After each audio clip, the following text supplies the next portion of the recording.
ॐ अखण्डमण्डलाकारं व्याप्तं येन चराचरं तत्पदं दर्शितं येन तस्मै श्रीगुरवे नमः।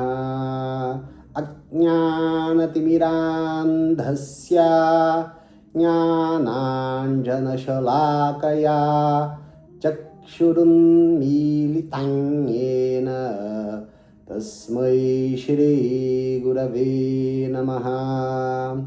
गुरुर्ब्रह्मा गुरुर्विष्णुः गुरुर्देवो महेश्वरः गुरुरेव परं ब्रह्म तस्मै श्रीगुरवे नमः।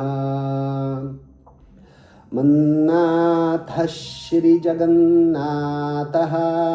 मद्गुरुः श्रीजगद्गुरुः मदात्मा सर्वभूतात्मा तस्मै श्रीगुरवे नमः। गुरुरादिरनादिश्च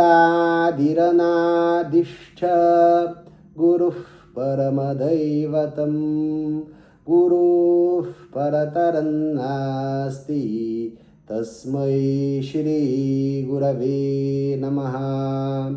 ब्रह्मानन्दं परमसुखदं केवलं ज्ञानमूर्तिं द्वन्द्वातीतं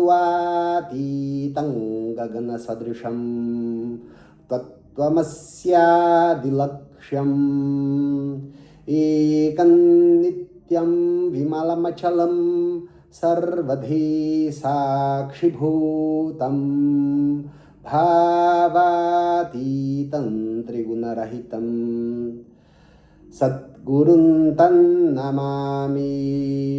त्वमेव माता च पिता त्वमेव बन्धुश्च सखा त्वमेव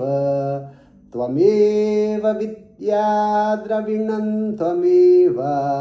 त्वमेव सर्वं मम देव त्वमेव सर्वं मम देव।